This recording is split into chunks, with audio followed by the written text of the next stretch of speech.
আপনাদেরকে যদি প্রশ্ন করা হয় স্টিভ জবসের সেই মূল্যবান বক্তব্যটি কি আপনারা শুনেছেন, আপনাদের মধ্যে বেশিরভাগ জনই শুনেননি, কারণ সেটি ইংলিশে ছিল। আমরা বেশিরভাগই ইংলিশ জানি না। স্টিভ জবস তার পুরো 50 বছরের জীবনকে মাত্র 15 মিনিটের একটি বক্তৃতার মাধ্যমে পুরো পৃথিবীবাসীকে শুনিয়ে দিয়ে গিয়েছিলেন। আপনি যদি সাকসেসফুল হতে চান, অবশ্যই আপনার এই বক্তব্যটা শোনা উচিত। স্টিভ জবসের এই বক্তব্যটিকে আমরা 3টি ভাগে ভাগ করেছি। স্টিভ জবসের পরামর্শ: জীবনে সুখের সন্ধান পাওয়া যাবে 3টি প্রশ্নের ভিত্তিতে। স্টিভ জবস বলেছিলেন, একটা অচেনা জীবন পার করা মানেই নিজের জীবন নষ্ট করা। নিজের প্রিয় কাজ করতে পারলে বেঁচে থাকার প্রেরণা পাওয়া যায়, যা আমাদের পরদিন সকালে ঘুম থেকে উঠে নতুন উদ্যমে কাজ শুরু করতে সাহায্য করে। বক্তব্যটি শুরু করার আগে স্টিভ জবসের সম্বন্ধে কিছুটা জেনে নেওয়া যাক। অ্যাপেলের সহ-প্রতিষ্ঠাতা প্রয়াত আমেরিকান উদ্যোক্তা হলো স্টিভ জবস।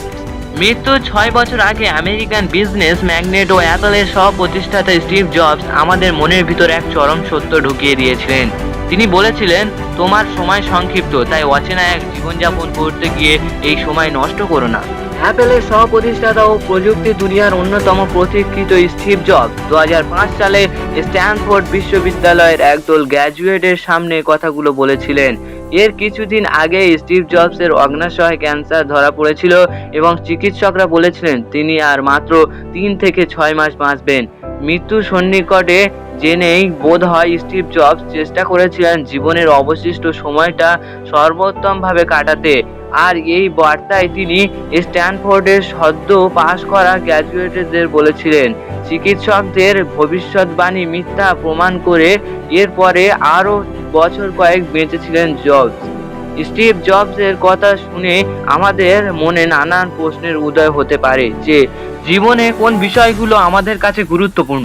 এখনো পর্যন্ত স্টিভ জবসের সেই বাণী শুনলে অনেকেরই মনে হবে আরও একবার আয়নার সামনে দাঁড়িয়ে নিজেকে কিছু প্রশ্ন করি এবং এর সত্য জবাব খুঁজে পাওয়ার চেষ্টা করি। জীবনে সুখী হওয়ার জন্য স্টিভ জবস নিজেই নিজেকে খুব সহজ 3টি প্রশ্ন করতে বলেছিলেন। নাম্বার 1, যেরকম জীবন চাইতাম সেরকমই জীবনযাপন, এবং যে কাজ করতে চাইতাম সেটাই কি করছি। মৃত্যু সন্নিকটে জেনে স্টিভ জবসের ভেতরে এক অন্যরকম শক্তি কাজ করছিল। তিনি প্রতিটি দিনই এমনভাবে কাটাতেন যেন এটি তার জীবনের শেষ দিন। জীবনের রস আস্বাদনের কোনো কমতি রাখেননি তিনি। এই পৃথিবীতে যে সংক্ষিপ্ত সময় নিয়ে আমরা আসি তা নিয়ে বিষণ্ণ হয়ে থাকা কোনো কাজের কথা নয়, বরং এটা আমাদের ভাবতে শেখায় যে সময় ভীষণ মূল্যবান এবং এই সময়ের মধ্যেই জীবনকে অর্থবহ করে তুলতে হবে। মৃত্যুর মুখোমুখি হওয়াকে স্টিভ জবস বলেছেন জীবনের সবচেয়ে সেরা সিদ্ধান্ত নিতে সাহায্য করেছে এমন একটি টুল। জবসের ভাষ্যে, মৃত্যুর মুখোমুখি হলে আমাদের ভয়, ব্যর্থতা, গর্ব সবকিছু কেটে যায়, থাকে শুধু সেই জিনিস যা সত্যিই দরকারি। তিনি দ্বিতীয়বার যে প্রশ্নটি করেছিলেন সেটি হলো, আজই যদি জীবনের শেষ দিন হতো আমি কি করতে চাইতাম। ক্যান্সারে আক্রান্ত হয়ে ডাক্তারের সতর্কবাণী পাওয়ার পর থেকে নিজেকে প্রতিদিন এই একটি প্রশ্ন করতেন স্টিভ জবস। তিনি সত্যিকার অর্থেই আয়নার সামনে দাঁড়িয়ে নিজেকে এই প্রশ্নটি করতেন।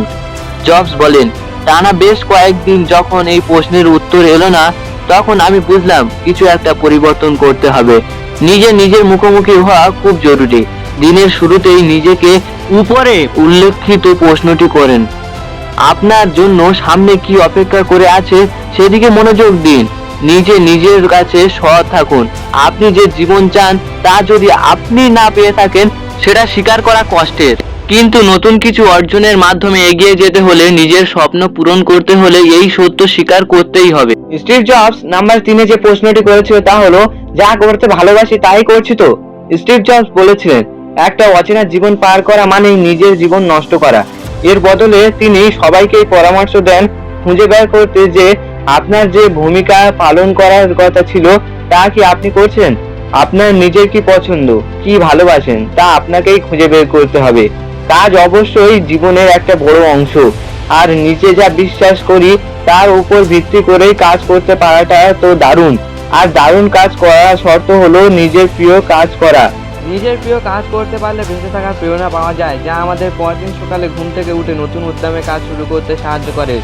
মার্কিন বিলিনিয়ার ওয়ারেন বাফেটার ভাষ্যে তার tap dance to work Harvard Business রিভিউতে প্রকাশিত গবেষণায় দেখা গেছে কাজে লিপ্ত থাকতে এবং সুখী থাকতে চাইলে সবার আগে আমাদের বিশ্বাস করতে হবে যে আমার কাজটা গুরুত্বপূর্ণ এবং আমার কাজের মাধ্যমে গুরুত্বপূর্ণ কোনো উদ্দেশ্য হাসিল হতে পারে। অনেকেই দিনরাত কঠোর বলদের মতো কাজ করে যান, কিন্তু জীবনে কোনো লক্ষ্য ও উদ্দেশ্য ঠিক করতে পারে না। কিন্তু কাজের পেছনে উদ্দেশ্য খুঁজে পেলে আমরা শুধুমাত্র সুখী হব না, আমাদের কার্যক্ষমতাও বৃদ্ধি পাবে। আর যদি কেউ নাই জানেন যে তার কি কি প্রিয়, তাহলে তা আগেই নিজেই খুঁজে বের করতে হবে। শুধু কোনো প্রতিবেদন লেখকের কথায় বিশ্বাস করবেন না যেন। এই হলো স্টিভ জবসের সেই মূল্যবান বক্তব্য। ভিডিওটি দেখে যদি কিছু উপকার লাভ করে থাকেন তবে লাইক এবং সাবস্ক্রাইব করে বন্ধুদের মাঝে শেয়ার করে দেবেন।